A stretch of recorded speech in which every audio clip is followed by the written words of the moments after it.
have you just bought or have a Sony camera, specifically their famous Alpha and RX series of cameras lying around in your house? Because in today's video, I'm going to show you how to use it as a webcam for free. Yes, you heard me right. That means no cam link, no capture card necessary, and spoiler alert, is a total webcam killer. And if you want to know how to do it, make sure you stay tuned to find out.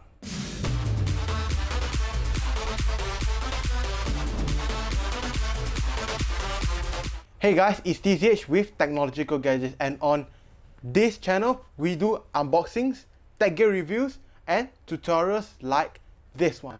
And if you like this kind of content, make sure you drop a like and don't forget to subscribe for more awesome tech content as well. Firstly, what you want to do is to download the Sony imaging app from this website right here. Links will be in the description. Just click your appropriate operating system that you want to use your camera as a webcam on. Works for both Windows and Mac, which is really good. But since I'm using a Windows computer, I am going to click download for Windows. Run it and follow through with the installation process. But since I have already downloaded it, I need not do so. Moving on to your Sony camera, make sure you turn it on. Go into the settings and make sure USB connection is set to PC remote as shown here. This is very important. If you don't do this, your camera won't recognize when you plugged it into your computer. Next, plug the USB cable from your camera to your computer.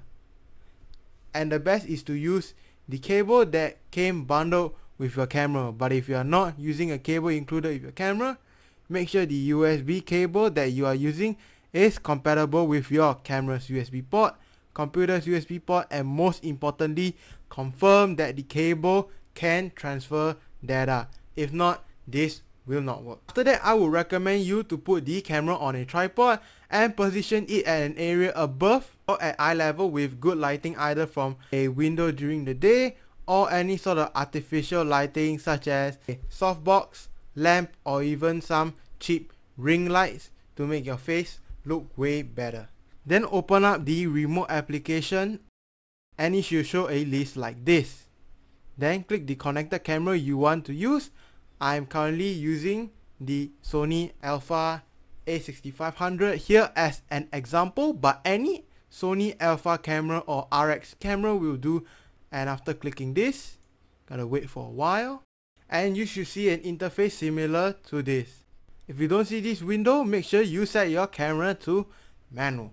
A quick tip I have here to prevent focus hunting for some cameras is to click on the AF in the app itself to prevent that, which is basically autofocus. Then make sure you have OBS Studio installed. If you don't already have it, I'll have a link in the description below where you can download it.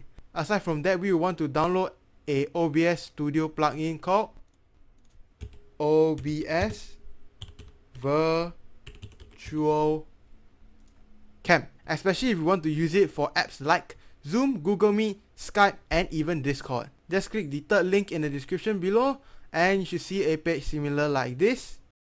And of course, follow through with the download, but since I've downloaded it, I need not do so. After you're done with that, open up the OBS Studio application and you can create a new scene here.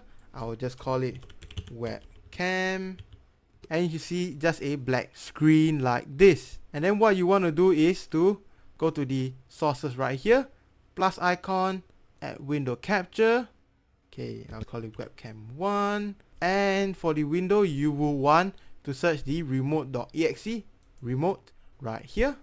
And hi, you can see my face. Capture method, yep, everything should be like this. And of course, you can resize it to any size you like by holding the Alt key and doing so. And what I like to do is to cut out the UI elements from here. And then after that, you want to resize it to make sure it fits the full screen. You can see it doesn't right here. So what you want to do is to shrink the unnecessary parts. whole entire screen. And there you go. You can use it for your stream, and if you have any other overlays, you can just minimize it right here and put it in the webcam portion, up here, down there, wherever you want, and you should be good to go. And if you want to use it on the go, just unplug it and you should be good to go. Then if you want to use it as a webcam again, just plug it back into your computer and follow the steps that I have said previously, and you should be good to go. It is that simple. One quick note, make sure to not minimize this window or you will get a freeze frame like this, so don't minimize it. But what you can do is you can just hide it by doing so, putting it in the background, and you can still see my face. Remember at the start of the video where I promised to show you how to use it for video conferencing apps like Zoom, Google Meet, and even Discord. So this is how you do it. Open up OBS again, as you can see right here. Create a new scene, name it whatever you want, basically following the steps that I said previously. Next, go up to tools and make sure you click virtual cam. Make sure you select auto start, and boom, you can use it as a webcam in any video conferencing app. But I'll be showing you how to use it on Zoom. What you want to do is, of course, you open up the Zoom app right here, open it up, and you can of course use it just like any old webcam in Discord or your streams. And new meeting, join with the computer audio, start video. You can see you need to select OBS camera and start video. And of course, as you can see, hello guys, I'm right here. Doesn't this look insanely good? Much better than any webcam out there. And if you want, you can always apply a color correction filter, or you can find the best settings for these cameras, which I did link in the description below.